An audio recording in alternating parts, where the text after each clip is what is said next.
Sprint formats switched to endurance in round 4 of the Nutri-Grain series. The M-shaped course saw plenty of congestion on the beach. Plenty of splash and bash here. Position is possession. Look at this, trying to push down it, and it's a bit of a party wave. Only the fittest and fastest survive in this sport. And Kirsty Higginson has stamped her name on the 2016 season with an outstanding maiden series. Tenacious Maddie Dunn caught the wave of the day to almost snatch victory. Full credit to Maddie Dunn, she handled it well. But it was Higginson who claimed the podium with her second win of the series. She's got it! In the men's, series leader Shannon Eckstein has dominated the sprint formats in 2 out of 3 rounds. Pressure's on. Eckstein, he's got it! But the M-shaped endurance course promised to level the playing field. The pace unrelenting, Matt Poole threw down the gauntlet early. This guy is just phenomenal. While Kendrick Louis finally found some form and stayed with the top 2. He's a fighter and he's very competitive. But Shannon Eckstein found the right wave at the right time to post yet another win. This is it, ladies and gentlemen. Time is running out for the field as Shannon's quest for a 9th Nutri-Grain series title looms.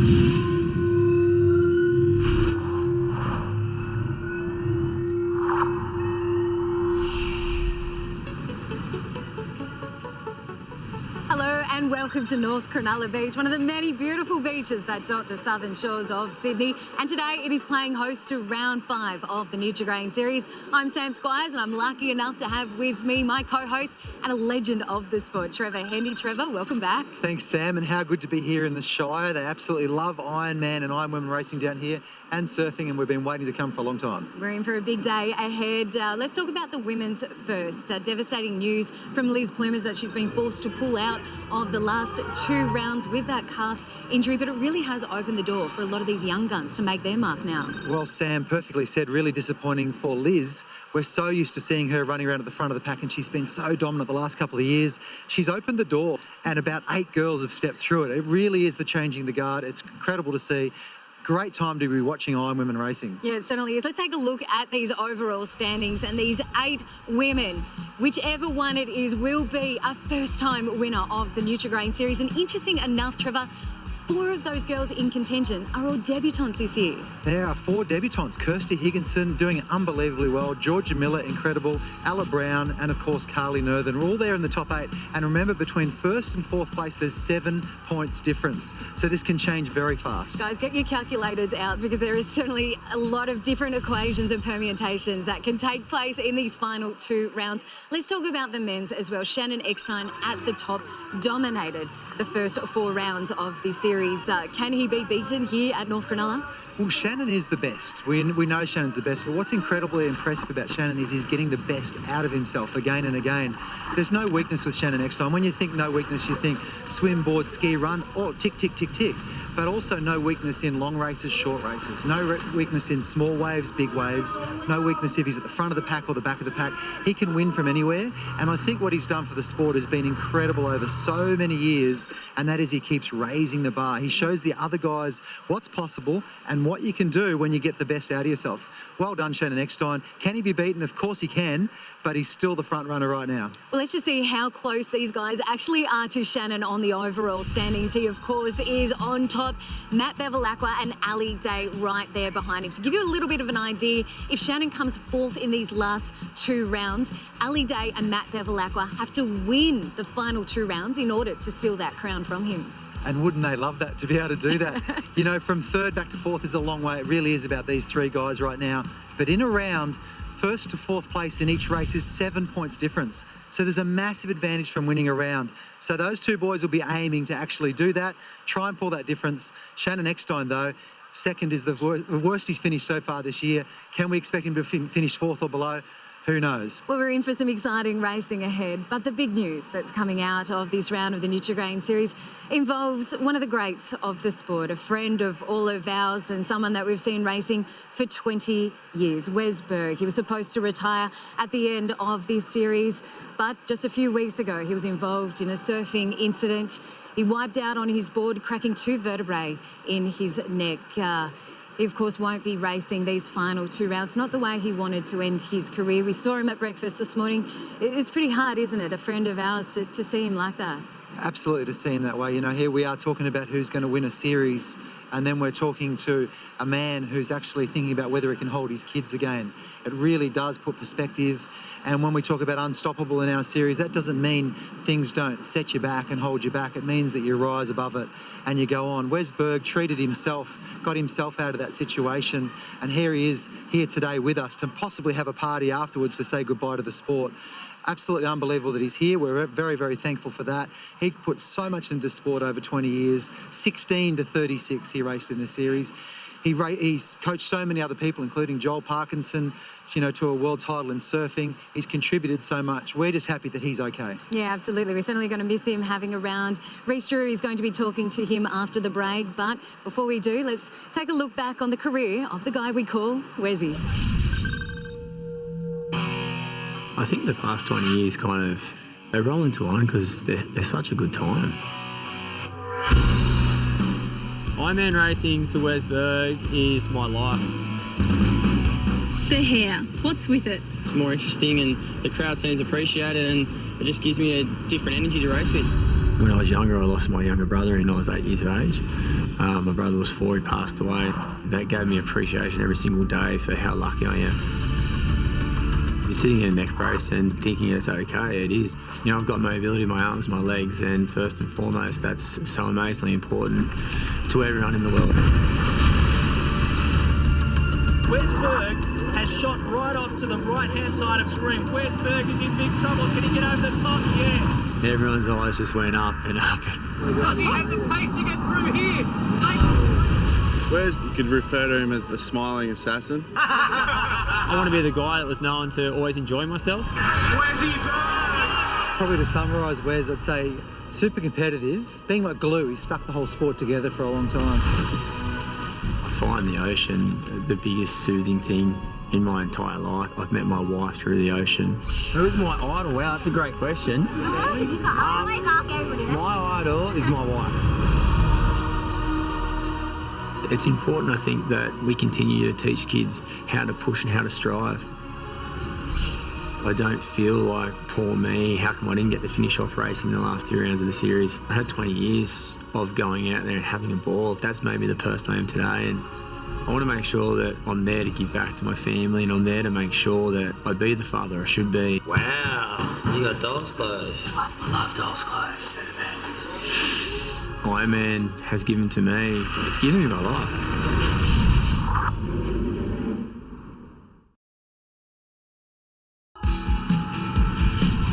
Welcome back. It's great to have your company here for round 5, the Nutri-Grain IronMan and IronWoman series on North Cronulla Beach. Let's cross now to Reece Drew, who's with a 20-year veteran and legend of our sport, Wes Berg. All right, Wes, mate, a heavy injury. Scary for all of us that heard about it. How are you travelling, mate? Yeah, look, Reece, I've broken my C4 and C5. Look, to be honest, I'm very, very grateful and blessed that I can still walk and move my arms. It's been pretty crazy, the amount of support and well wishes from the surf lifesaving community and the surfing community and just everyone I know in general. So I'm good. You know, I've got a baby due and our 3rd child in 3 weeks, so that's a bit hectic. But besides that, look, I'm very lucky. Like I said, I get to stand up and walk and move my arms.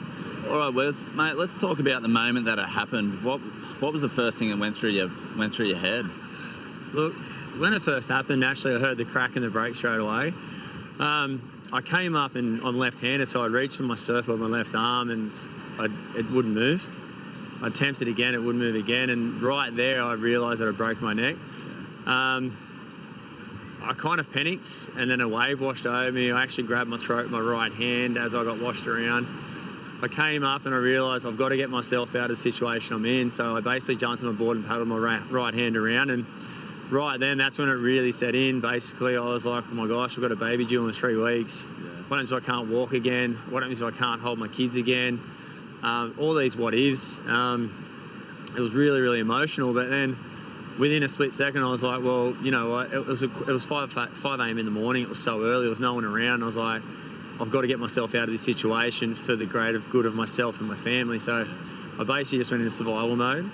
Once I got to the shore, I got myself into a stiff neck collar. Got the stiff neck collar. I actually got in my own car and drove because it was New Year's morning. I thought that the ambulances would have been so busy. I got to the hospital and walked in, just laying down there in traction with a brace on, people fuffing around you, doing scans and thinking, you know, my left arm doesn't work, I'm not going to be able to walk again. Really, really scary. And that's why I guess the whole way now through, I'm just so grateful that I can get up, I can walk, I can move my arms. I haven't held my kids yet. You know, I haven't done any of that, been able to like lift them or move, but I'm just so fortunate I'm standing here right here today, and hopefully one day, you know, I'll be able to get back in the water with my kids and swim and train and paddle and catch waves again. What are the goals for the future, you know? Look, my goals for the future, like especially after this weekend now not racing, is number one, first, have a happy and healthy baby, look after the family, but number two, of course, is getting back to full health. I have another scan in 8 weeks, basically to see how the actual bone is mending and the nerves around it, and then hopefully work on the neural system with the nerves in my left side of my body and fix those up. But look, I'd love nothing more to get back to the fitness I was at before I did this injury, and that's race fitness. And, you know, if the opportunity presents itself, then maybe I might race again. It's not the way I want to go out this year. Like I said, you know, this isn't bad luck, this is good luck that I can move my arms and my legs. So it's just, yeah, it's really cool. Trust me, mate, retirement's not that bad. It's pretty good. But, yeah, best of luck with everything. I've known you since you're a young kid, 15-year-old, and had the pleasure of racing with you this whole time. You've been such an asset to this sport, a great leader, and thanks for everything, Wesley. Yeah, cheers, Reece. Thanks very much. And yeah, just to everyone out there, it's all about having fun, enjoying it, and being in the ocean. And we don't always get the results that we want, and we don't always get the victories and I guess the waves that you need, that you deserve. But it's all about, you know, getting back up and enjoying what you do and keep trying, continually being there. Yeah, good stuff, mate. Cheers, mate.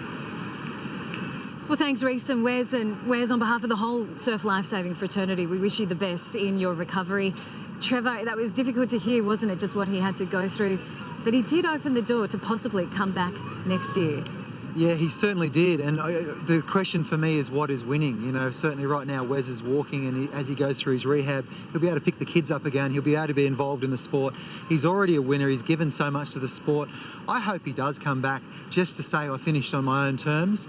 But it's going to be a long, hard road, and a story that we'll watch very closely. There's a lot of rehabilitation that needs to take place before he makes that decision, though, isn't it? It really is. And a lot of, just to get himself moving right and everything else, not to mention to get all those muscles working to start to be able to propel himself through the field. I'm pretty sure he'd get an injury wildcard if he wanted to get back in the series next year.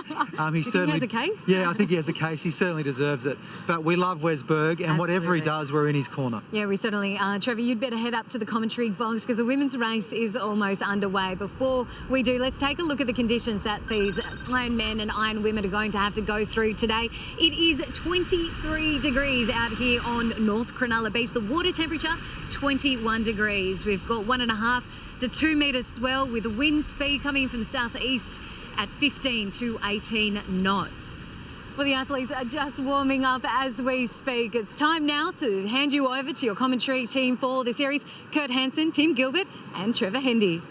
Thanks, Sam. Yeah, beautiful part of the world, isn't it? And they absolutely love it. Harriet with that very, very cool smile. The Northerns and Hancocks, they're all here. Well, there's only one Hancock, of course, but there's our start list. Creedy, Brown, Hancock, Mercer, Dunn. No Liz Plumers. We know she has retired from the sport, succumbed to that injury, so we wish her well. What a wonderful ambassador she has been. Moya, Higginson, Miller, Northern, Coleman. And as we turn to that final page, there she is, Lizzie Wellborn, just a teenager. Brown, Mackenzie, Smith, Raymond and Smith. Let's get down to Reese's on the beach. Now, North Cronulla, bit of a wave out there. You must be excited about that. Yeah, definitely. I love waves, so I'm looking forward to it. Mix things up, especially with the quality of field we have, you know, we're chopping, changing all the time. So it'll be really good for spectators watching. We're pretty crazy out there. So no, I'm really looking forward to getting in, having a good go.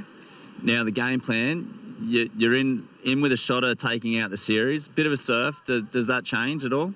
No, definitely not. Like, I'm still going to stick to my goal of trying to re-qualify for the series and not put any pressure on myself and just go out and enjoy it. So I'm really looking forward to going in and racing really hard, and I think that's what you got to do. You can't leave anything on the line, and make sure you just switched on and focused for the whole race. So I'm looking forward to it. All right, Maddie, top 7 girls, very close contest. What are you going to do to try and beat these other girls in that top 7? I guess just go out there, give it all I've got, and hopefully have a little bit of luck out there. I mean, there's waves and anything can happen out there, but it's very close to top 7. I mean, Liz is out now, and she would have mixed it up a little bit being at the back and not doing 2 races, but I mean, it's anyone's now. Now, you're a bit of a seasoned campaigner. Do you still get nervous before these big races? Yeah, definitely. And also I think because, you know, there is a chance that I could take the title. So hopefully I'll have a few good races. But once again, I'm just trying to focus on the break and just think of things like that, things I've got to do and trying to make no mistakes. And, yeah, hopefully that'll work. Now, you're in for a shot with the title. How are you dealing with the pressure? I haven't put any pressure on myself. There's been a few things in the media, but yeah, I just completely blocked that out. I'm just going to go out there and race my own race and yeah, see what I can do. It's my first season. I'm really not expecting too much. Now, the loop format, who do you think are some of the girls you'll need to look out for? Again, and I think as we've seen throughout the entire series, any girl on any day can really step up and take a win. And so I don't want to discount anybody. I think that it's just important to take one leg at a time for me, and whoever is around me is the way I'm going to take the race as it comes. Yeah, nice and methodical. Jordan Mercer, Kurt. Yeah, here we go, round 5. And Carly Nerthen all excited. The girls, all the smiles because the surf is up. This will be the biggest surf we've seen so far in the summer in this series. Higginson in great form. Moya right up there as well. And Hancock still in with a chance. And Maddie Dunn, she's been brilliant those last 2 rounds. She's probably my tip today, Trev. She's been in some great form and really building to something here as these girls start this opening swim leg. And they're going to be excited too. And we are off in Cronulla, Trev. Oh, and what an honour to be here at North Cronulla. A great beach for surf lifesaving and surfing. Such a rich history, and we've rocked up and the swell's up. The best waves of the year. The girls were nervous walking around beforehand.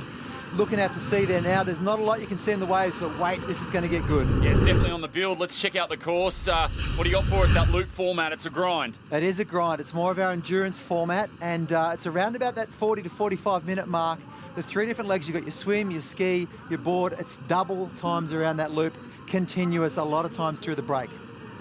All right, yeah, surf's up here, and we've got to thank the Sutherland Shire. They are the most hospitable of people, and what a beautiful, beautiful part of the world as we see our Iron women make it out the first time in this loop format. Yeah, tactics here playing a part, and it looks like both the Nerthen sisters bottom of screen there as we zoom in on a leader further up, but they've split into 2 packs, and I don't think it's worked there for Team Nerthen and the Currumbin Vikings there, so it looks like that early decision has really cost them. Yeah, Wide World of Sports, we're just getting underway. Stick around, we're back in just a tick. This is the Nutri-Grain IronWoman series.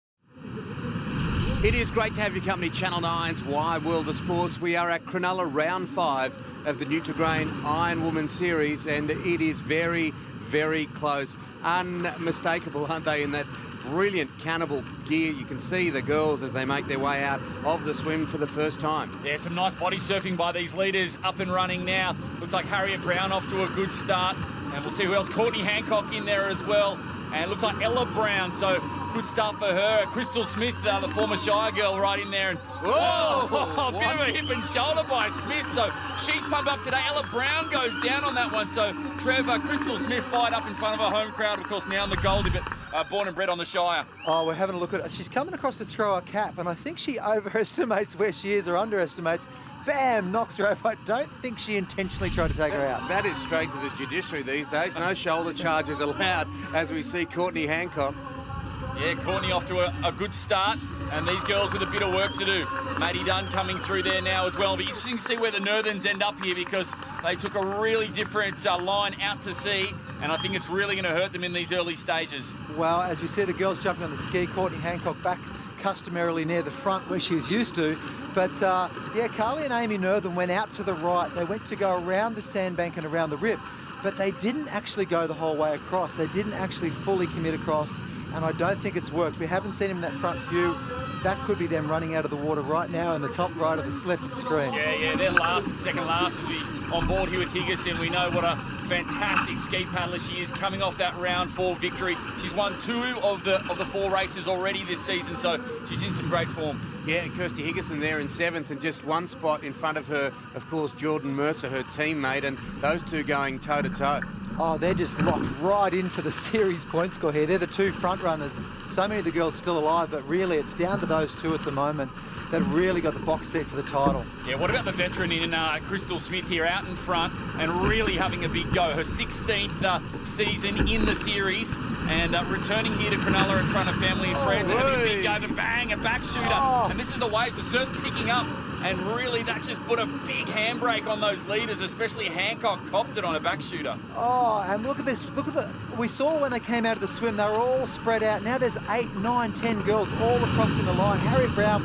Brown's off. So Brown is some trouble, and these are the little mistakes that can really cost you. And all of a sudden, those back markers that didn't have a good opening swim leg opens the door for them to catch up. And look at this pack so tightly knit. We've had pretty quiet surf the last few weeks. We're not used to seeing this, you know. We're missing this part where the field just goes, someone's leading and then they go to the back of the field. Someone's at the back, then they go to the front. That's going to happen today. It's super exciting. Yeah, so a good job by these girls getting back on now. Lizzie Wellborn trying to make her way through just over that one.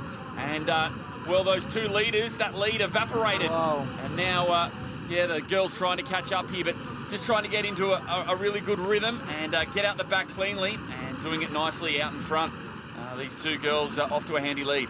Wow, that's amazing. And now it's spread back out again. So it looked like 8 or 10 maybe got through, but those sets had such an impact. A couple of the girls rolling off. The big key there, of course, is once you fall off your ski, you've got to get it straight. You can't keep it sideways. It's like sailing back to the beach when you let that ski go sideways. But the girls have done a pretty good job.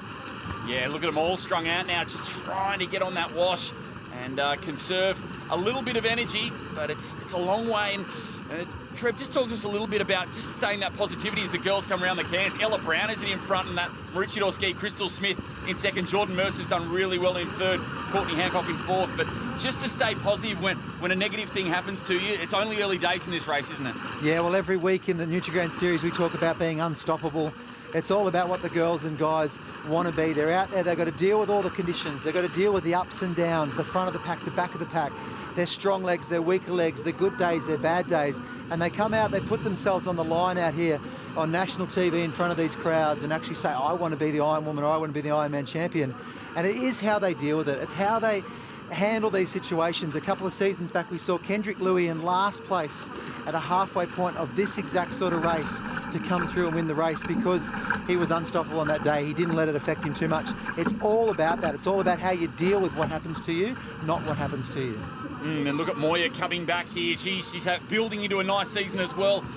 Talking about unstoppable, Crystal Smith looks unstoppable at the moment, but Ella Brown, runner-up, she could have won round 3 up there at Newcastle, and obviously in her rookie year, and on board again here with Crystal Smith, but just that adrenaline's up, and she just must be pumped up, throwing caution to the wind early on. And look how sensational Crystal's technique is. She hasn't spent a lot of time in a kayak. She's not like one of the girls that's done the Australian kayak team, etc., but she's got such a strong technique. She's the current world IronWoman champion. A lot of people forget that. It was won a year and a bit ago, but absolutely sensational. Still at this age, she's still doing incredible things. But look at Jordan Mercer.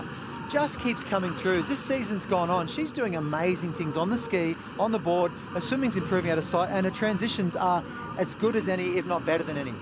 And you mentioned Crystal Smith. I think a lot of people who have watched our broadcast as we see this wave, it's going to take a few forward over the last few years would have seen that piece on Crystal, and that's beautiful. How well. Yeah, Ella Brown is charging. Oh, she's gone. She slewed, so. Oh, no, Brown slewed. Smith slewed.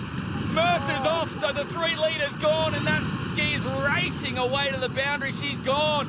Ella Brown goes from first to nowhere. Let's take a look at the replay. Oh, there's the three coming down on the left, and we see Geordie actually pulls off. Straight away, that's smart. She actually taps clips, yeah, that Crystal costs Smith, Crystal, yeah. and that rolls her, and this is the big mistake. It's okay to go sideways, but you can't lose your ski. Ella Brown will be shattered from that. Absolute heartbreak there for Ella Brown. And now, well, here comes the chase pack. And well, now, Kurt, she's swimming in while they're ski paddling in on a wave. That's a massive gap. Yeah, it's just tragedy for her. But Brodie Moyer, Kirsty Higginson smiles for them. And here we go. A ski becomes a board for Smith. Hang on for dear life. And really just ad-libbing the best she can at the moment to get back to shore. Harriet Brown looks like she's going to have a little rodeo ride here back to the beach. And she's back to front now, and that's hard to turn around. All of a sudden, the leaders have been turned on their head. Brodie Moyer comes around in front, handing the lead. Higginson in there, Mercer hangs on. And what about Carly Nerthen? Huge catch-up. Let's get down to the beach here, Sam. Well, there has been a raucous cheer from the crowd as these four girls came through. All four girls are still in contention to take this crown. A wave, as we just saw, can change all of this. We're into the last leg of the first loop. What will happen? Yeah, what a turnaround for Brodie Moyer. I know there was quite a few events, but she's gone from 12th to 1st, Brodie Moyer. And we do everything we can to avoid the skis coming in where the board's going out. But when the swell gets up and the sweep goes, all of a sudden, the board paddlers are going out and sideways skis are coming through. There's more than just waves to avoid. It's now somebody else's ski. Oh, you've got to feel for Ella Brown there. She just went from the penthouse to the doghouse in the space of just a minute. And there's Harriet Brown as well, had some trouble staying on. And here's a couple of back markers now. A lot of work to do. Amy Nerthen, Tian, Raymond there. Rebecca Creedy just getting up now. But this is what we've waited all summer for. Finally, the waves have arrived, and we're going to get a bit of crash and bash out here today. And you get through that part, you're on your way back out on the board leg again, and you've got to face it all over again. One thing, though, the ski is the most tricky part, to hold that ski and paddle. And we saw Harriet Brown. Look, Crystal Smith at the back of the field now. We talked about it from the front to the back, from the back to the front. Let's see what happens with Carly Nerthen, see if she can go back up to the front. And they swapped spots, but the big thing there was Harriet Brown went sideways as well. Once you go backwards, it's so hard to get that ski back around in those conditions because the waves keep turning you back sideways. Oh, Maddie Dunn has to roll another one. So trying to attack here, trying to stay positive. These girls making their way out through the break and really getting held up. Lizzie Wilborn, we know what an incredible board paddler she is. Look at, see if she can make some inroads here in this board league. Oh, some brilliant racing. We're in Cronulla in Sydney, the Nutri-Grain IronWoman series. Don't go anywhere. We're back in just a tick.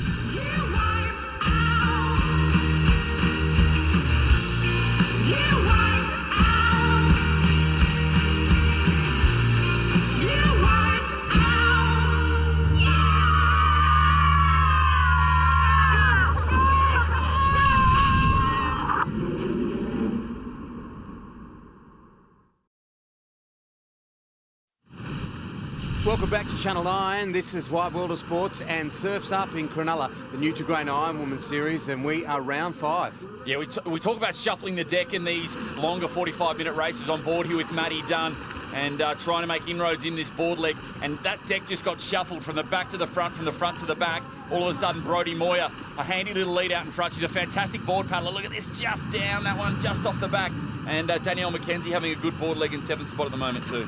Well, and Crystal Smith gone to the back of the field now after leading, and Carly Nerthen come to the top 4 after trailing, being at the back of the field. That's what we love about the waves. It makes it so interesting, but it gives, even when you're racing in this, sometimes you can have a bad race, but you really enjoy it when there's a lot happening. Yeah, look, Moyer pushing down this one. Looks like she's going to get there. Just off the back. I know what she was thinking in her mind. Dirty. I don't think I'll repeat it. Higginson behind her as well. And sometimes you just miss that one. And it burns a little bit. You got to go uphill. Mercer's done outstanding to come back through that field as well after slewing in that opening leg. But this one looks like it's going to be Moyer's wave. Well, you wonder, it's one of those days where the waves are up so much. Not again. Can't buy a wave, Moyer. There's waves everywhere, and yet you can't get them. You just get out of rhythm. And look at this. Kirsty Higginson's come all the way through here and joined for the lead, and her training partner and co-leader of the series, Jordan Mercer, right behind them. Yeah, Moyer will be filthy with that one, but that's surf, and that's why you do it. They wouldn't be too filthy in the position they're in. This is the halfway mark here. Of course, it's a swim, ski, board. They're the formats. So they've done that once. They go through transition, and they've got One more round of that to go on board here with Danielle McKenzie. Looks like she's got a nice little wave. Oh, Mercer's come off. She's flipped her board, so a little mistake, and these are the things that it can cost you. She had a really tough last round in Newcastle. She finished 10th, and she can't afford to have that again today. She needs to be up there, otherwise her overall series chance is going to be gone. Maddie Dunn in there, great board leg by Carly Nerthen. Gee, she's tough as nails. Still coming through there. Unbelievable as well. Lizzie Wellborn still got it, so big surprises here at the back though. Ella Brown, Harriet Brown coming up, and Courtney Hancock with a little bit of work to do on the chase. Wow, Geordie Mercer's been so impressive this year in so many ways, but she's made key mistakes at key moments. And I think it's down to the pressure. I feel she really wants this series so badly, it's making her race very well, but occasionally it trips her up. But those mistakes so far today haven't hurt her. She's bounced back quickly, and maybe she's making the mistakes at the right time. And the bounce back at the right time too. We've commented about it. It's just amazing how much she just keeps coming back. Yeah, Georgia Miller a little bit further back than what she's used to this summer so far, but going into her favourite swim leg. So expect her to try and make some inroads. I guess if you're going to make a mistake in surf sports, good to make it 5 metres from the shore, not 50 metres out. As we see here, is it Eliza Smith coming through, trying to make up some ground as well for her. So a rookie in her first season, and Tian Raymond in there. So already these girls so spread out, and you're only at the halfway mark of this race. So you saw Mercer off the back of that round 4. She was absolutely filthy. She knew she had the series lead. She finished 10th, and all that's done has let all these other girls back into it. Higginson, her clubmate, Moyer's in with a chance, and so is Dunn. And as we look back at this swim leg, there we see Crystal Smith at the back of the field just trying to pick something up and get back in a rhythm. But at that swim leg now, all the handlers would have said to the girls, go to the left of the bank. Do not try the right. Do not try the bank, because they saw what happened to the Nerthen sisters in the first swim. So now everybody's swimming out roughly the same line. You can see them all running there.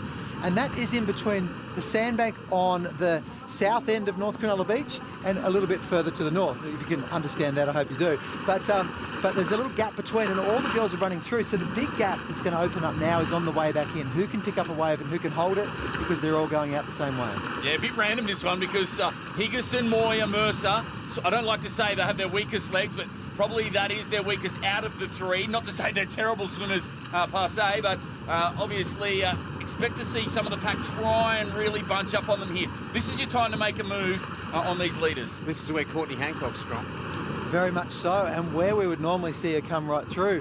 I've sort of mentioned a couple of times this season that Courtney's had a couple of moments where her skills haven't been up to scratch. She's been so fantastic in the past years, unbelievable body surfer, but made a few mistakes on the ski and board. But that swim leg holds her instead. She is super, super fit. I'm hearing reports out of the Miami swimming pool. Best swimming sessions ever put down by a girl, best times and everything else. So Courtney, no problems there with fitness and everything else, but something's going on with her around rhythm. Yeah, Higginson and Nerthen coming through there. I think with Moyer in third, I think with Hancock, we've seen her lead a lot of races throughout the season, and just little lapses in that board leg there in Newcastle really cost her. Little lapses earlier on as well in Coolum, and it's just about maintaining that consistency for her. But Carly Nerthen, rookie in the series, and what a story. The Nerthen family obviously started at the Central Coast. There at Terrigal, moved up to the sunny coast, and now on the Gold Coast at the Currumbin Vikings. And after that shocking opening swim leg where they just picked the wrong angle, she's really brought it right back. So Higginson, Carly Nerthen right in there, Brodie Moyer in there as well. It'll be interesting to see how close Mercer is, because if Mercer's close enough here coming out of this swim leg, going into her 2 favourite craft legs, she's going to be right up there at the end of the day. Hard to beat, and look at this. They're coming into the wave area. 5 together coming into the wave area. Right now, you don't put your head down and sprint to the beach, because if you outswim a wave and it lands on you, you don't pick it up. There we wave! go. Just! Oh, great body surfing. It's just going to pull up, is it? So is it Higginson milking that one out in front, it looked like? So she's going to have to stop for one now. Just beautiful body surfing. Just scooted along that one. Just off the back. Don't turn behind, because it looks like there might be a couple trying to chase it down. There we go. What can she pick up here? Kirsty Higginson, nice little positioning. Yeah. Gets down it nicely. Let's see her pop the head down. Head down and get in front of the white water, Kirsty. This is the way. Get those both hands together and get the streamline happening. She's using a slightly different techniques. Kept the head up there. I think she could use a little body surfing technique. Yeah, maybe she have a little bit. Bad. I think that's just fatigue, really, and she's going to try and get another one of the girls on one out the back. She'll be filthy on not getting that one to the beach, but still in the leader spot, number 1 position. Kirsty Higginson, and in her first full season, she has really turned it on. She's got a 50% victory strike rate at the moment. 4 rounds in, she's won 2 of them. Here we are in round 5, and well, still 2 legs to go in this one. But every time, every second that she's running, that gap's opening up now on the chase pack. So now it's time to go for Higginson. This is her chance. As a handler just told her to head out to the right, he was giving a signal saying out to the right, something about the right. Are we going to see her jump on and head to the right now? Let's just see what happens. Yeah, beautifully executed swim leg. And now into her strongest leg, you would think, ski leg. Moya comes out. Great swim for her. And we really said finishing runner-up in the Coolangatta Gold earlier this season. And she's just kept that great form going as well. Carly Nervin in a beautiful spot here. Hasn't had a podium finish yet this summer, but putting herself and giving herself every chance. Maddie Darnage, huge. Tara Coleman, massive swim from the kid formerly from Maroubra, just up the road. And Courtney Hancock, as Tim said, brought out a big one. Yeah, well, Courtney's gone from 11th to 6th there, and Tara Coleman, you mentioned the rabbit, she's gone from 8th to 5th. And Geordie. Oh, Geordie, and Georgia Miller with a massive swim as well to put herself back in there. So Georgia Miller, huge swim, and Jordan, is that close enough? I don't know, she's given them a bit of a start, but waves play a part. Moya's off. Moya's off, so that momentum, that speed goes, and look at that, one mistake, 4 girls gone past her. She's just gone from 2nd to 5th. Wow, and this is what happens. Look at the shore break. We see rolling on the left, getting hit. Shooter again. Smash, bash, crash. It's all happening. So upside down. Carly Nervin is just all smiles at the moment. Higginson's off the leader, so what's doing out there? All of a sudden, it's all gone pear-shaped. And yeah, now anyone could take the lead here. Don't look behind, they're coming, and she's side again. Okay, so she's got to start stroking on that left side and bring the nose around to get the ski straight back into the wave area, and she's done that well, but Nerthen's come through and joined her as co-leader. Yeah, open the door for Nerthen. All of a sudden, the rookie is in front. Oh, some brilliant racing here at Cronulla. This is the Nutri-Grain IronWoman series, round 5. Don't go anywhere. Stay where you are.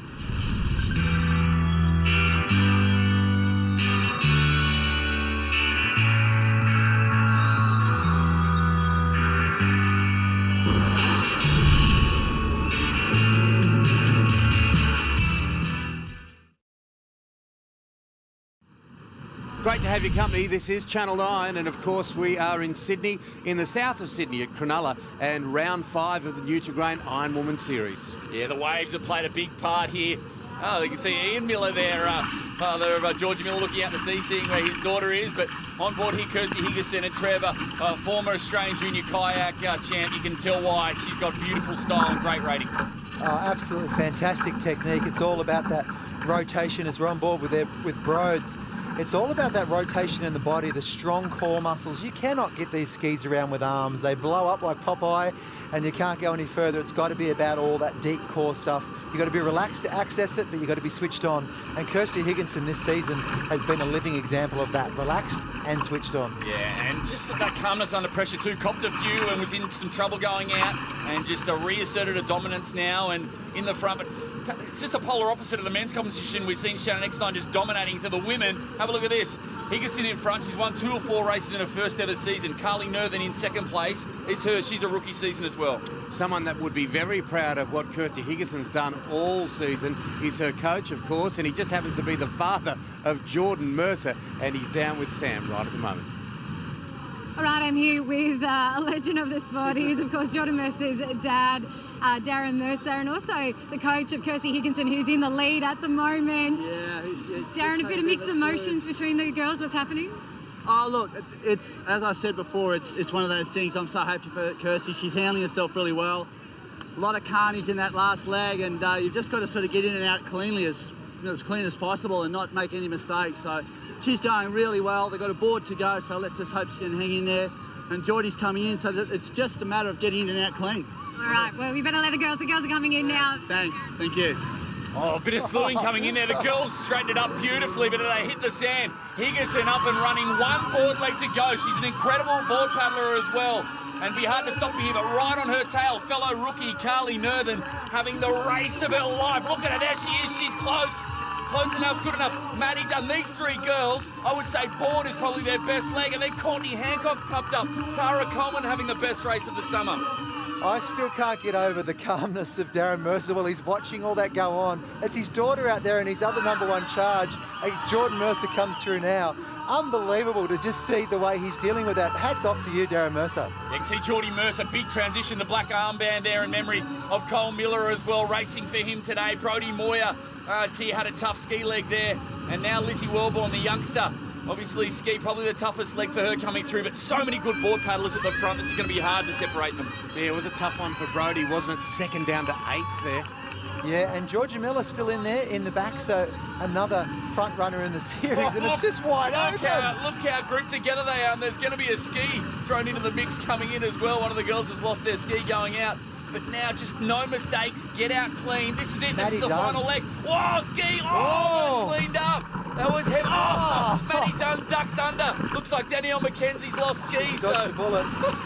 What about that? That's what surf's all about. You just get things thrown at you and you just got to deal with it. Higginson in front. Courtney Hancock is fired up. She's having a big go. So on board here with Courtney Hancock, looking across at Higginson. This is equal first as they pop over this one. Wow, and Maddie Dunn has come into contention now. We know how strong she is on the board, how well she finishes, and she is right there. Oh, T-Mac ski is just ripping shreds. Was that Wellborn that had to dodge that as well? So tough stuff here, but this is the race right here. Look at the wave. You duck under this one, you're going to get out. You're going to get out clean. Oh, just over it. Maybe a few more out the back. Oh, it looks like there's a roll, so a back shooter. She's lost the board. No.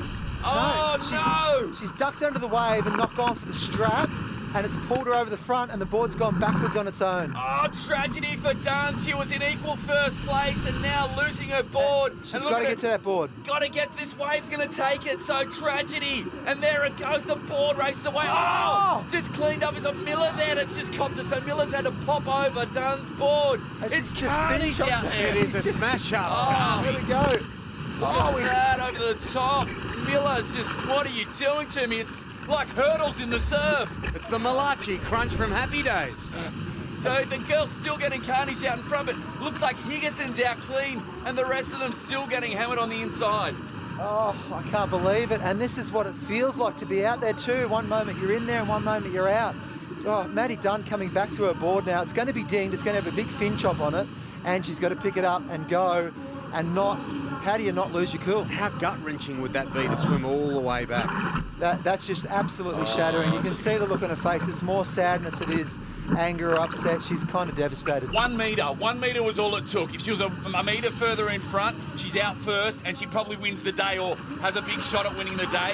Now that 1 metre, one mistake, who knows where she'll end up, maybe outside the top 10. Courtney Hancock in a big cut. What about Mercer? She's made up a ton of ground going out there as well. Carly Nerthan still hanging in there, but Richie really impressed. Courtney Hancock's having a big go. Lizzie Wellborn, Harriet Brown.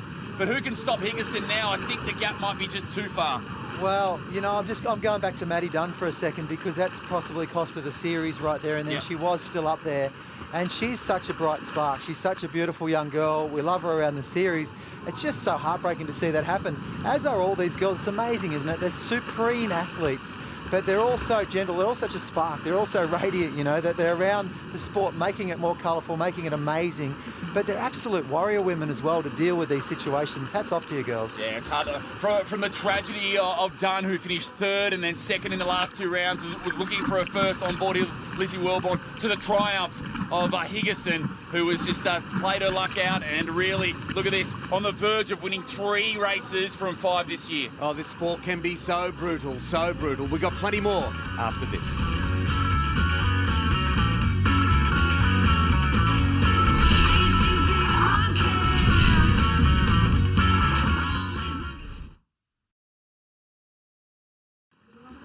Kirsty Higginson, it's a name we didn't know much of before this summer, but what about her? The Nutri-Grain IronWoman series out in front. Yeah, well, the Culburra kid.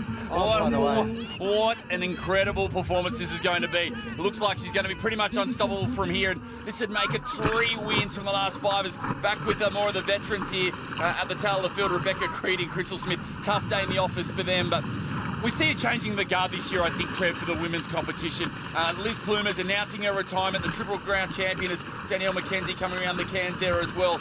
And now we've seen the young guns step up, and Higginson right there, Mercer there as well. And this is going to be huge in the overall standings as well. She's going to be right up there as she comes down this wave. She's won this year in choppy small surf. She's won in glassy flat surf, and now she's won in challenging big surf. She's the real deal. She's the whole package. That's sensational. Oh, she can't believe it, and I think she's like, I've done it again. How did I do it? She came into this just wanting to re-qualify. Forget re-qualifying. You're on the verge. You're going to go in after the end of this in front or close to in front, leading the series. So here she goes, hits the beach. High five, Kirsty Higginson and the Noosa Heads crew turn it on for this girl from the South Coast. Who knows how good she can be? What a talent. Even has time to give her friends a hug. Kirsty Higginson, you have arrived, my friend. What about this win here at Cronulla? Nutri-Grain IronWoman series, that smile beaming. She said she loves the big surf and she's dominated here.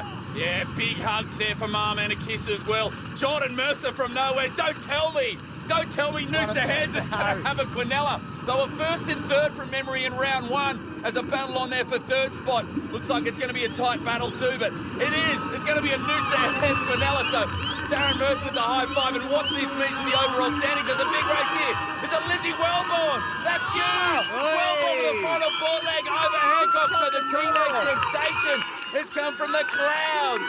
Lizzie Wellborn comes down. That's her first ever podium. Huge from the girl from North Bondi, Courtney Hancock. Great for her, fourth place. Brodie Moyer, Harriet Brown's come back after plenty of turmoil. So Moyer in there looks like 6. Harriet Brown in 7. Tough day. Carly Northern in 8. All right there as well. Tara Coleman in 9. And Georgia Miller will round out the top 10. What an incredible race day it was. Maddie Dunn so unlucky. Looks like they're in 11th spot after losing a board, and Ella Brown in 12th.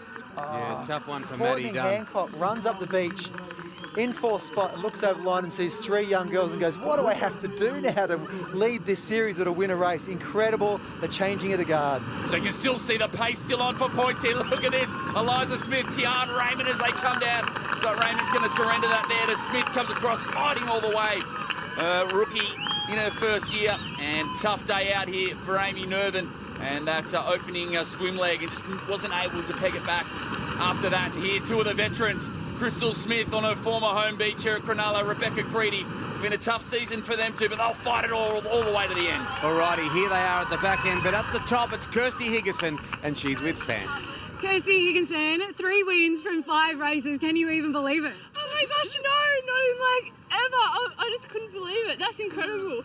It just keeps getting better. Like, I just wanted to re-qualify, and I think I might now. Like, wow. I think you're okay with that. How good was it to see Geordie Mercer come second as well? You guys are great mates, your training partners. What did it mean for you to wait there for her? It was incredible. It was probably the best feeling ever. Like, knowing that my teammates right behind me, it just shows that, yeah, we've done the work and we train hard, and she's such a beautiful person, and working alongside her is just unreal. So it's a credit to her and both Darren as well. Like, he's unreal.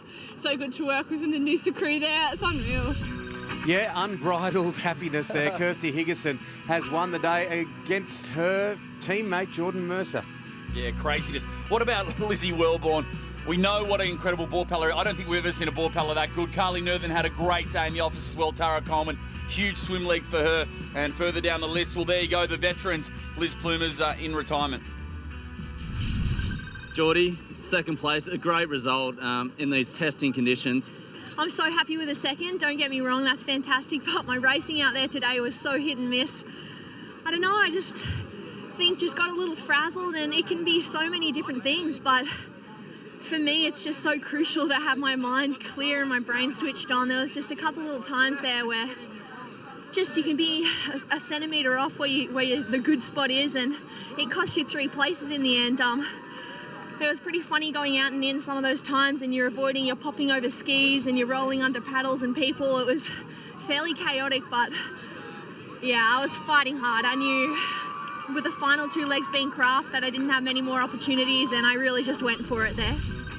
So it leaves it very, very, doesn't get any tighter. 86-86. Where's Maxwell Smart? Jordan Mercer and Kirsty Higginson. It's all come down to round 6. There's Wellborn. Brilliant stuff from Lizzie, just a teenager. Brilliant, brilliant work as she got home ahead of Courtney Harecock. And there it is, Rebecca Creddy, Tian Raymond, Smith and Nerthen. Let's get down to a very happy Lizzie Wellborn. Lizzie, third place. What a absolutely fantastic result for you. I'm so happy, and like coming into this competition being the youngest, and I was just like, I'm gonna have a go, see where I get me. I never thought I'd get on the podium in my first season, so I'm just so stoked. Now, really testing conditions out there. You're only a slight little thing. Was it knocking you around out there? Yeah, I got pumped a few times on the ski coming in, probably fell off 3 times or so. And so yeah, ski's probably the hardest for me going out through the surf, because I've only been on the ski for like a year and a half, so I'm still learning how to deal with big surf and proper technique and stuff, except yeah, it was still fun. A star of the future today, Lizzie Wellborn. Here are the men getting ready for the big one. Maddie Bevilacqua, of course, has had a good series. That is all on the way for Nutri-Grain.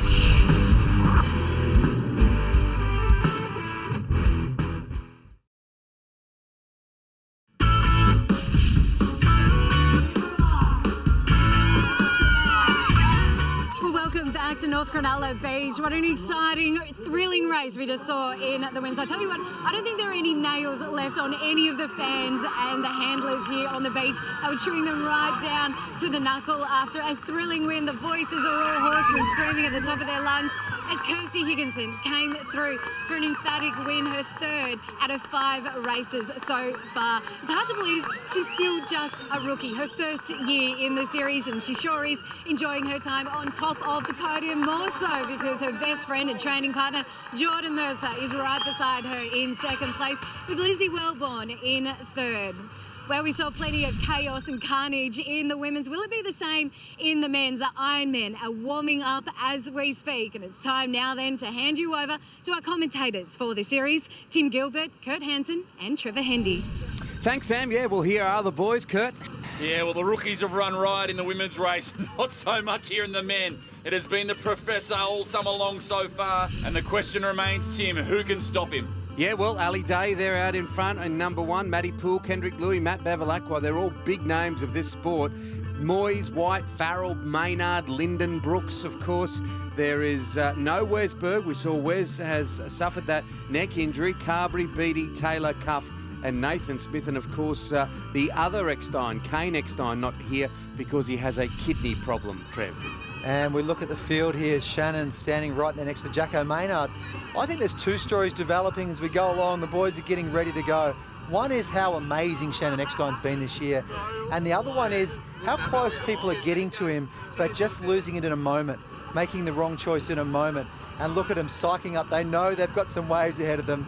The nerves for some get a little stronger on a big waves days. For others, it relaxes a little bit because they know you've got to let go. Oh, they would have watched this women's race and been so excited with that carnage. It's what they live for. So here we go, off and racing, round number 5, and that same format as they go in, that swim, ski, board, and of course 2 laps to go through. So just about staying positive and pacing yourself through it as well.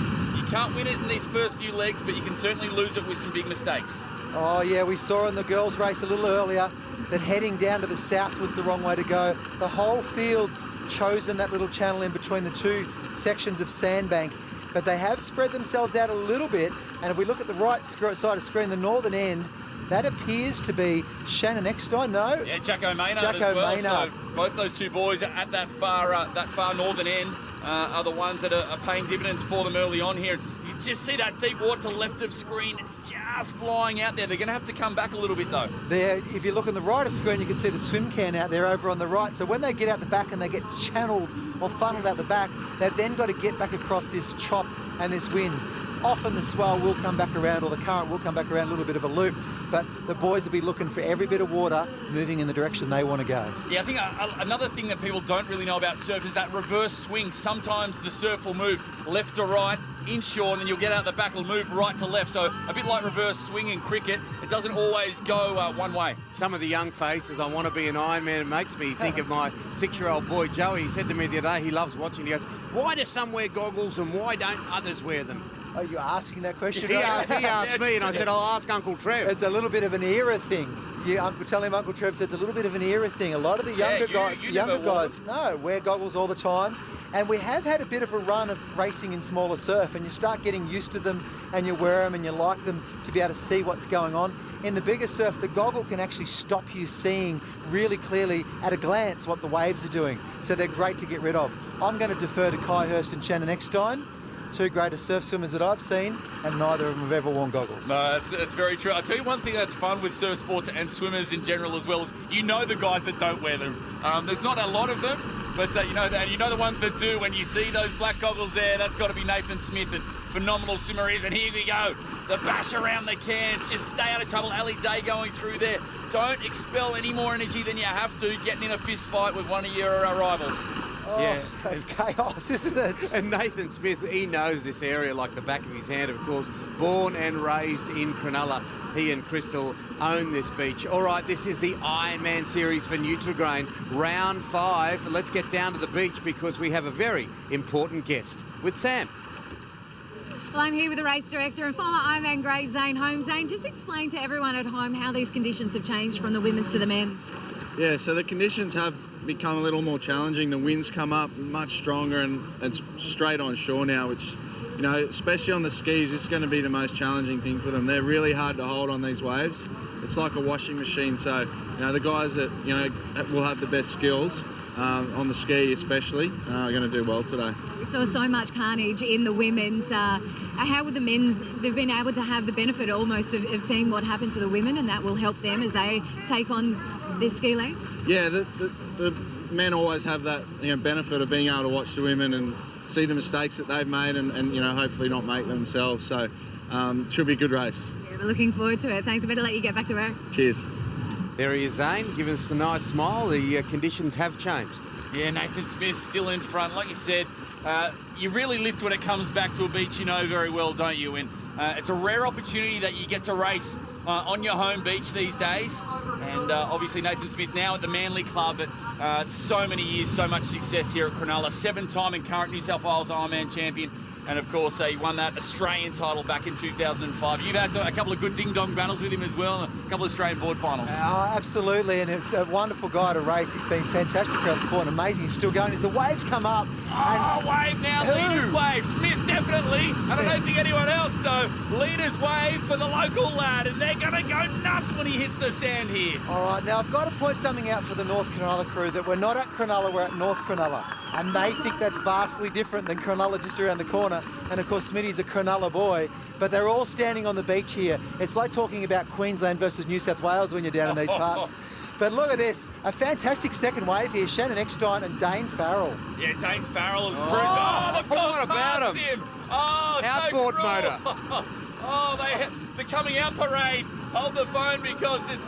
is it because I pointed out that he's not from North Cronulla? What's happened? He's gone against him. Yeah, I think the local spirits have come and upset him, and surprise, surprise, look who's back in the #1 spot. But Dane Farrell right there on his tail, and a big transition as well. So his adrenaline's up for Farrell, and he knows he's got nothing to lose here. Hasn't had the best start to the summer. He's got a free swing, and he's not going to waste his opportunity. And Dane Farrell, see Nathan Smith running out. Dane Farrell now up at Newport on the northern beaches, with Smitty switched to the other side of Sydney, but he's also from Allura from this same little stretch.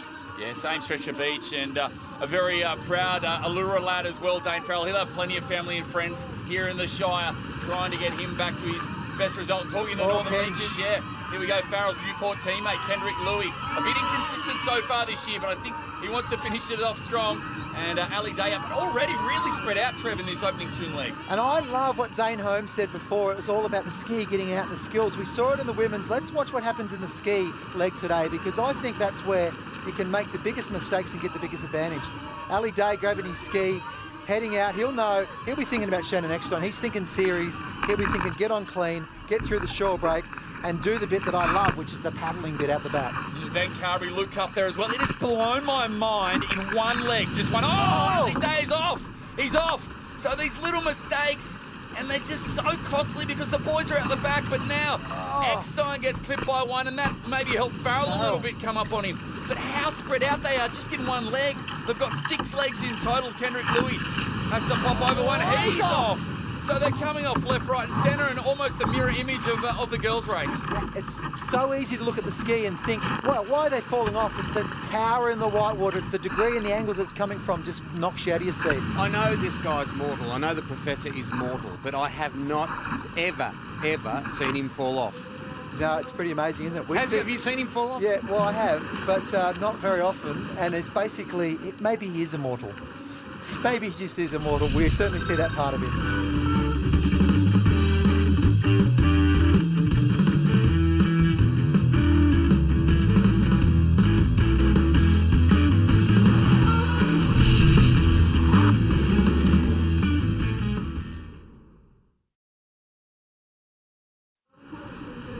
Surprise, surprise, surprise. Nutri-Grain IronMan series, and who's out in front? You know the colours, orange and green. The Professor Shannon Eckstein. Yeah, nice little runner here, though, for Dane Farrell, closest to screen on this green and white ski. Look at him pushing down this. Oh, beautiful for him as well. So trying to get down it. Eckstein's down it. Farrell, yes, down it as well. So great stuff here from the lad now from the Newport Club, formerly from Allura. Just what he needed early on here, and that gap is just growing by the second. Well, these are the two stories that I was talking about. Shannon Eckstein is just showing us how amazing it is. He is. But every race, one person takes it to him. Today it's Dane Farrell. He's right up there with him, sitting with the champ. And Shannon's going to do what he does, and that's hold on to the wave that little bit further. It just constantly happens. It's these little moments that Shannon, doesn't matter who comes up, he does the right thing at the right time. Is that immense experience, of course, is a confidence. We see Ali Day coming up next to Kendrick Louis. I'm sure these two boys, super experienced and have had a few wins over Shannon.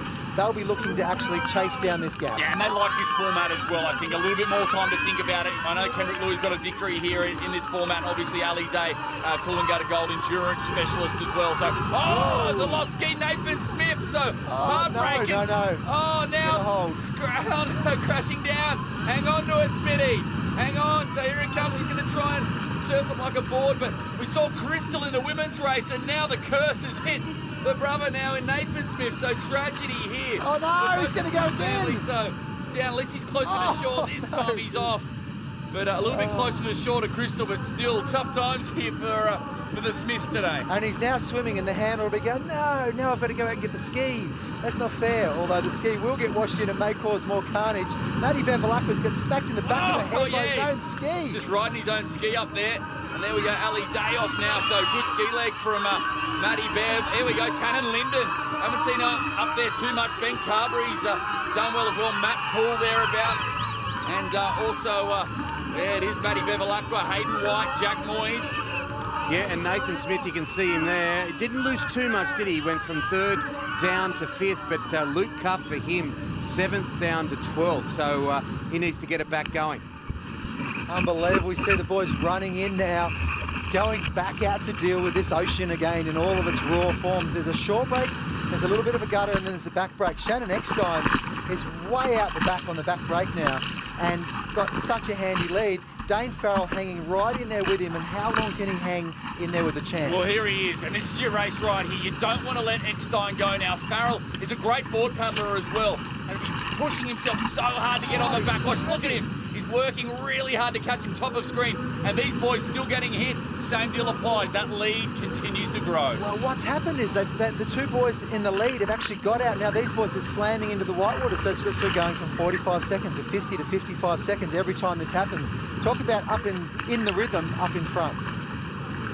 Yep, this is Cronulla, and thanks again to all those in the Sutherland Shire. Just a beautiful, beautiful part of the world as we're on board there with Benny Carberry, and he's currently there or thereabouts in 6th. Yeah, he's putting together a couple of good races, Carberry, but just that consistency that's lacking. He's been up there, and then he has a bad leg and drops back.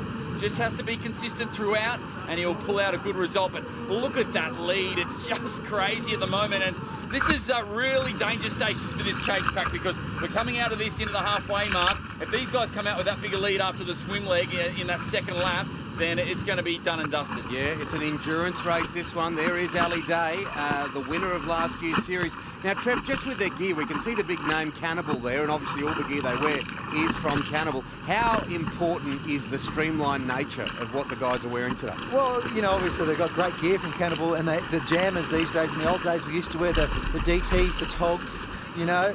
And of course now they've got the jammers that allows them to swim through the water better. They almost feel like they get a little bit of flotation out of it just quietly. They do like swimming in them.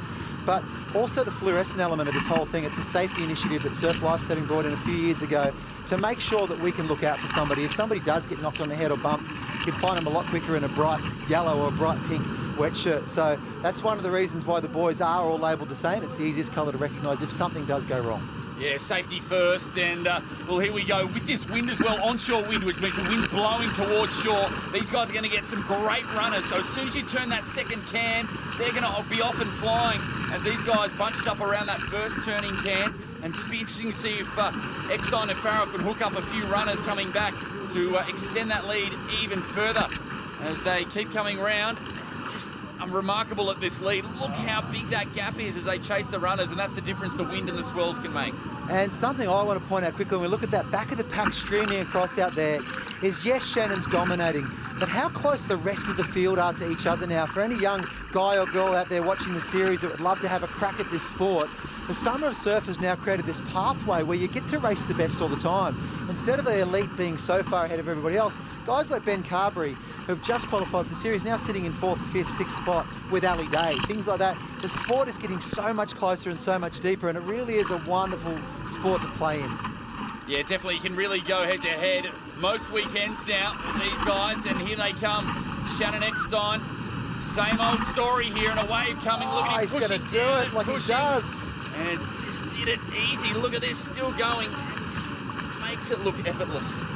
Wow, I used to always say to kids when I met them, this thing started coming out of my head was create waves, then ride them. And you know, there's something I see Shannon Eckstein do. We're on board with Dane Farrell here, and he's grabbing that wash. You can see him back there. That's really a wave and a half behind. It's probably one good swell behind now. So he's hanging right in there.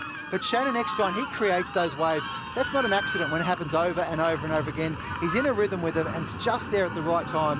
It's no accident. Yeah, Eckstein just in that all too familiar bounce, but Dane Farrell having the race of his life at the moment. He was in the series a couple of years back, finished 14th overall. We know that he has the ability, and if he can put it together right here, right now, he's going to see himself with his first ever podium finish. He's a great swimmer. He won't let Eckstein go here. He knows if he works hard, he can have hold this lead coming out of the swim leg. It's going to go a long way to him finishing in the top 3. But look at this gap, it's closed up. And Tannen Linden having the best race he's had this summer. And Luke Cuff, what a board leg by him. He's got all the answers at the moment. He's gone from 12th to 4th. That's just brilliant, isn't it? That's unbelievable. And Luke Cuff has done that many times this year. He's come right through in the board leg. Unbelievable. He's such a young talent as an Ironman, but he's probably one of the best board paddlers in the world right now. You know what? I think he's happy to be back on the Gold Coast. He's a Gold Coast kid at heart, and I think he's just gone up another notch being out back there on the Goldie course of the Mermaid Beach Club now. But here comes the cavalry. The boys are up and pumping, and not just the boys as well, but the talent in this group. Louis in there, Paul's in there, Moyes, Smith, they're all there as well, Bevilacqua, so this is the chase group, and this is where the pace is going to be on. These guys got to work it if they want any chance to catch those leaders. That's half an Australian Ironman final right on that there wave. That was absolutely incredible. See the strength of that field. Maxie Brooks coming through as well, Hayden White, another one who's down the series a little bit, but a super talent, and Ben Carberry at the Burleigh Club, training under Wes Berg and improving out of sight. So here they go, the lead again. Eckstein under that one, beautifully done, nice and deep, gets out of that white water, all that rubble. And look at Farrell, just didn't go deep enough there, got caught. Yes, this is the Ironman series for Nutri-Grain. Back in a moment.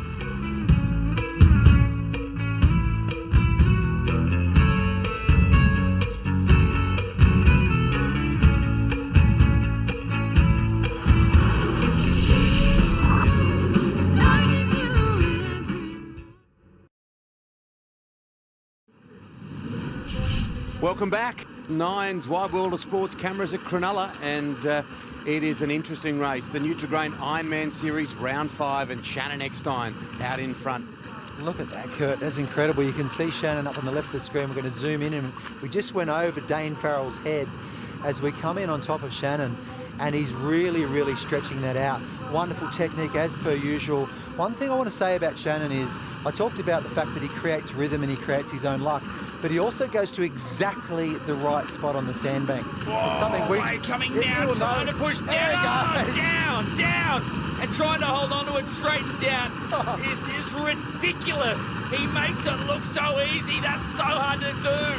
And now the wave, he's still on it. And Eckstein has just opened up an absolute can on the rest of the field. Takes it to town and all the way. That's Shannon what Eckstein I is just just brilliant. He not only caught the wave in the right spot, but he lined up the bit of sandbank that comes right through. Shannon Eckstein, you're a superstar. He's got a sly smile, I reckon. He's just streeted the field. This is like watching Michael Jordan in his prime or Kelly Slater in his prime. He is doing amazing things. Farrell with the wave. He needed that one, Farrell. That's a good one for him too. So consistency there. But just back to Eckstein for a second. Sure, the wave was fantastic, but the swim leg before the wave, he destroyed them on that swim leg and then got a double dip with a perfect wave to finish it off. Icing on top. And icing on top, because that's actually good fun. I can't body Oh, surf here like we that. go. Ali Day jumps with the lip there. Something he's been working on a little bit, the body surfing side. Wonder what's going to happen right there, but that's three guys cracking the wave going, thank you, I got something. Oh, they need all the help they can get now, this chase pack, to try and close the gap. Because if they don't get waves, they're not going to get there. It's just the lead is just that big, and here they go. A couple of party waves for the boys out the back. And just trying to hold it as far as you can. And surely some great body surfing skills, milking it all the way to shore. So some great skills there, but not just skills as well, but great skills under duress. Is that Nathan Smith all the way to shore? So he's come back. Beautiful skills from Smith, especially he's when got slammed on the sand. Especially when your heart rate's soaring. You've been going for about 30 minutes. Nathan Smith delivers here. That's happened to me a few times. It is good fun, that body surfing part. It really is. And did you notice, Tim, that his goggles were around his neck when he was on the wave? So maybe it's not one or the other, and you can do a bit of both. Yeah. Oh, Matt Poole with some big body surfing skills. So he's just put himself up there now. And Luke Cuff right on his tail. So it'll be interesting to see. Eckstein has a big lead. Cuff and Paul going to make a big challenge here and trying to close the gap. Ben Carberry, Tannen Linden there as well. Tannen Linden limping a little bit there on that right leg. Yeah, He's favouring that burn. somehow. And both of them training under Wes Berger, of course, is not racing. Ali Day didn't hold that wave by the look of it, but he's still in there, and he'll be thinking, I want to move myself up the Yeah, field. brilliant stuff. Nathan Smith, 10 to 3rd. Matty Poole, 9th. Oh, boys, a pound down. So a couple of big butterfly strokes to try and hold it. See if he can emerge. Is he there? Where is he? Oh, He's up! held it for a long Boys, way. he did well. He did really well there under testing circumstances on that Nice shorey. job. So Jack Moyes coming up now and into this ski leg. And Nathan Smith, see if he can hold it on this time, because he had no luck in that opening ski leg in that first lap. As here we go, Jacko Maynard coming through. A pretty tough day in the office, Jack Moyes as well. And these guys are fair way back now, trying to make inroads, but still with this surf, anything can happen. Ali Day in 5th spot. Looks like he's feeling good though, building his way, and he's going to lead this pack to try and catch up. Well, one thing Ali's done this year, he's shown that he's the king of endurance in the sport at the moment. He literally gets out the back, always makes up ground, he's making better and better decisions the whole time. But his real challenge is to, while Shannon Eckstein's still around, is to learn how to match it with him in the short course and match it with him in the wave area, because Ali was, of course, the heir apparent. He won the series last year, and Shannon stepped back up and said, not this year, buddy. You know, you've still got a few things to learn, and he's teaching him some amazing stuff. Yeah, Matt Bevilacqua going out. We saw Corey Taylor there, Max Brooks with a bit of work to do. And here we go, Nathan Smith stroking away nicely. It's a long way to get back out to those leaders. Shannon Eckstein with a big lead. And Dane Farrell, here he is on screen. Kind of caught in a little bit of no man's land at the moment. It looks like Eckstein's broken him out in front. But the hard thing is that chase pack is working together to try and close the gap. Just run us through the mental process here for Farrell. How does he hang on and not let the boys catch up? As we see the boys going out through the wave area and cracking a little gap through, Hayden White's going to get over okay, and the boys are okay there now. But to me, I had this question I thought about 5 minutes ago, and I didn't bring it up. I was wondering whether Dane Farrell was thinking, hey, I'm doing pretty good to be in touch with Shannon. I don't mind if he slips away. I'm just going to cover the rest of the field. On board with Max Beattie, sitting in last place at the moment.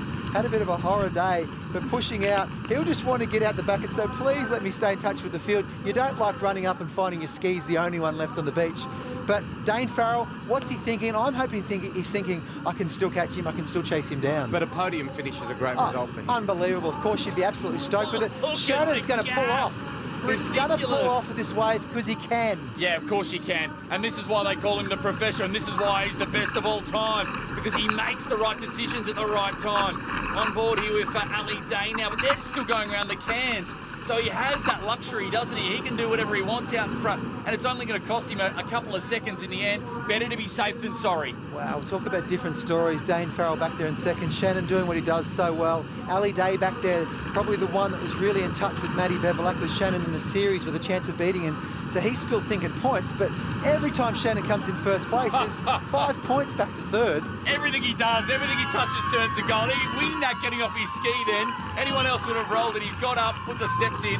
He is bouncing, 1 leg to go. I don't think I've ever seen a race dominated like this before. Hayden White back in 13th. These guys are still coming out. Ecksteiner has an opportunity to even lap them. Lucky it's board last and not ski. Unbelievable. On board there with Hayden White. Dane Farrell coming in. Oh, don't look back, brother. Yeah, don't he's look thinking back. well, he's probably thinking, how far have I got? But that's what makes the field catch up with you. Yeah. You start to think back there, they'll catch you. Ali Day on the left at the back. Kendrick Louis over on the right.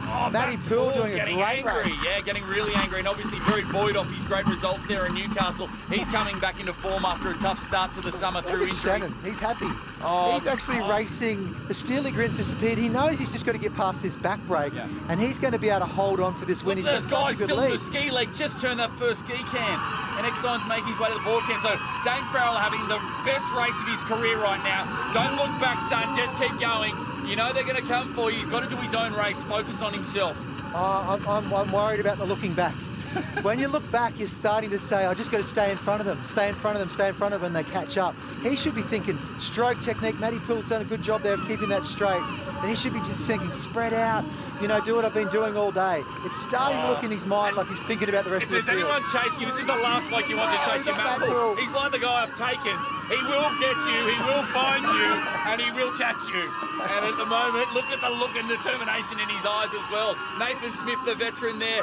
Big Benny Carberry, what a ski leg for him. So he's having the best race of his summer. Look at, he feels a little bit of pep in his step. He knows he's a chance for a podium finish as well. Wow, and this is spreading the point score out. We'll look at that later. Luke Cuff's coming through. He's still not doing too bad. He's actually right up there in the mix of things. This field is spread out so far that, you know, a minute and a half can still have you in a good spot in the field. Yeah, overall point score here for Cuff. He's super consistent so far, and if he can continue that, he'll go, well, look at the bravery here of Linden. We know his ankle's shot, but he still continues to push on. Yeah, the guts and determination of Tannen Linden. What a race this is. Shannon Eckstein. We're going to see him cruise home, aren't we? It's coming up after this.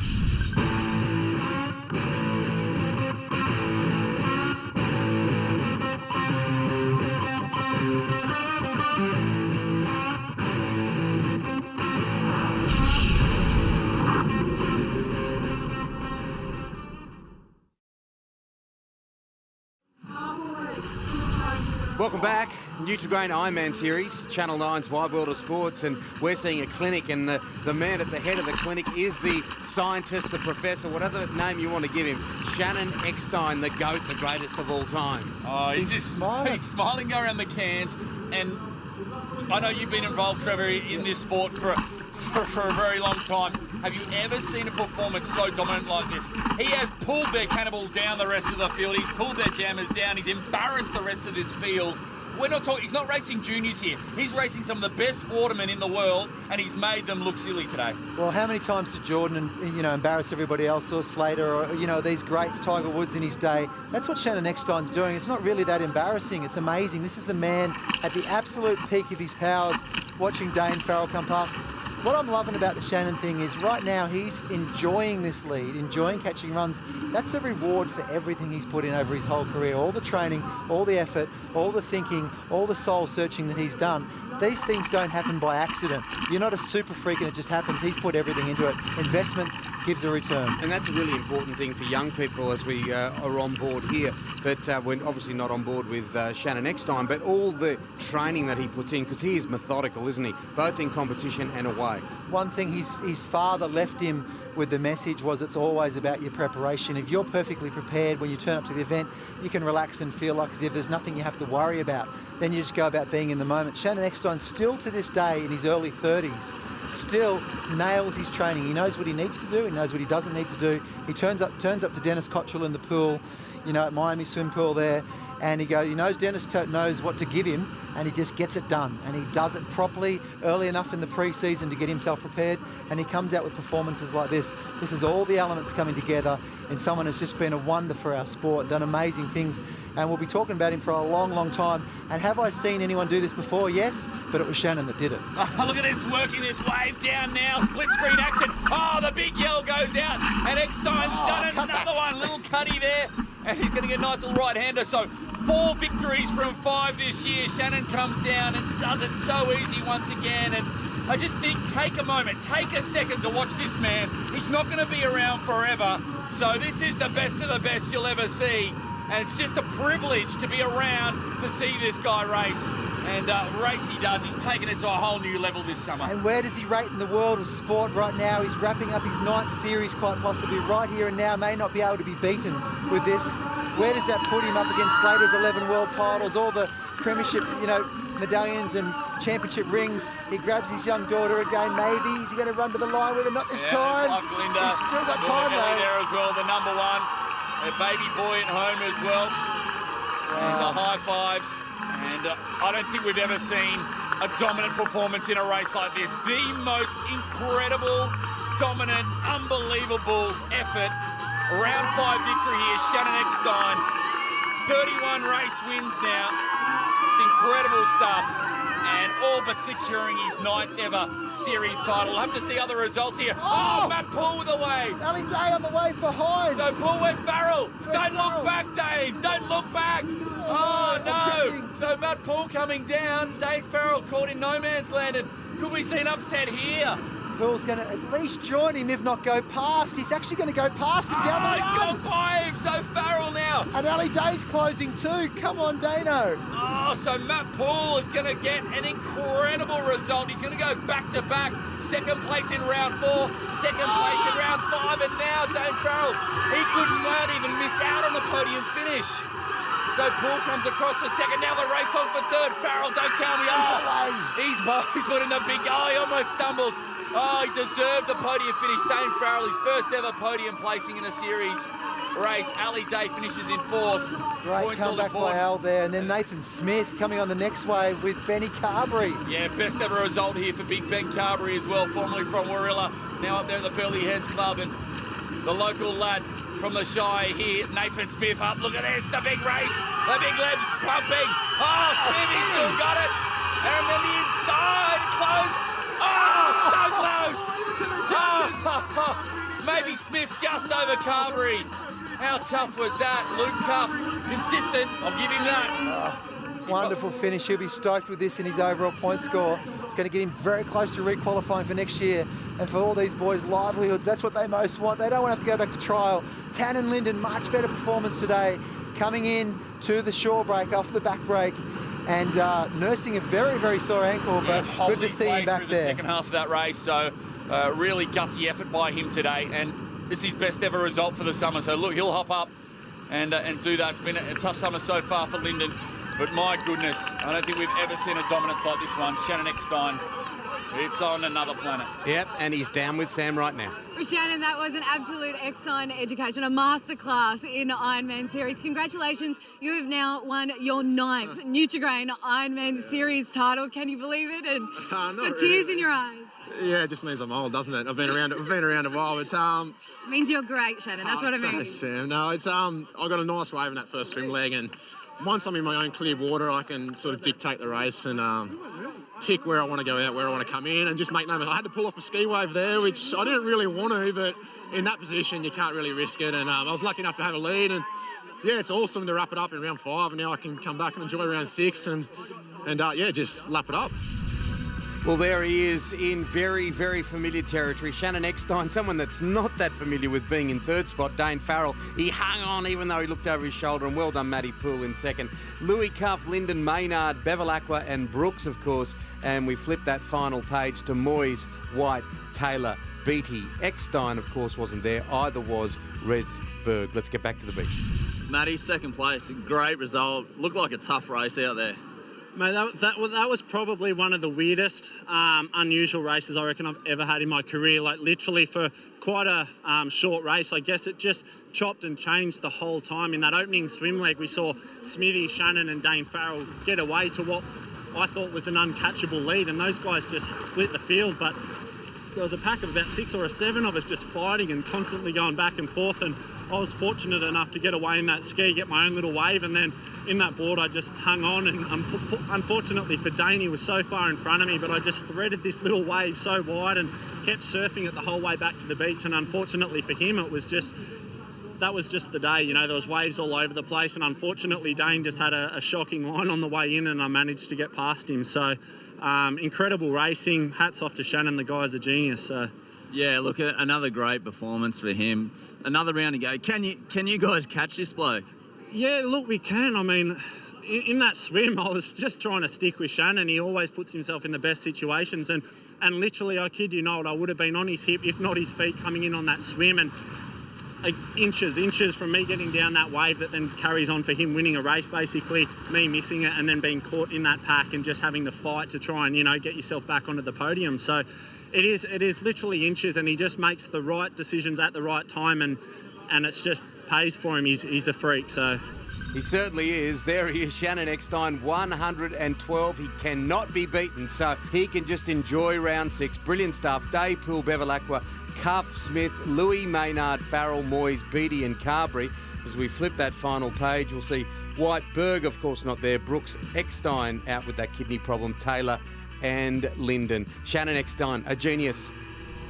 Well, what an incredible day of racing we've been witness to today, with the professor providing an absolute masterclass and Shannon Eckstein enjoying his spot on top of the podium with Matt Poole in second place. It's great to see him back on the podium. In third place, the local, the first time he's been on the podium in his career, Dane Farrell.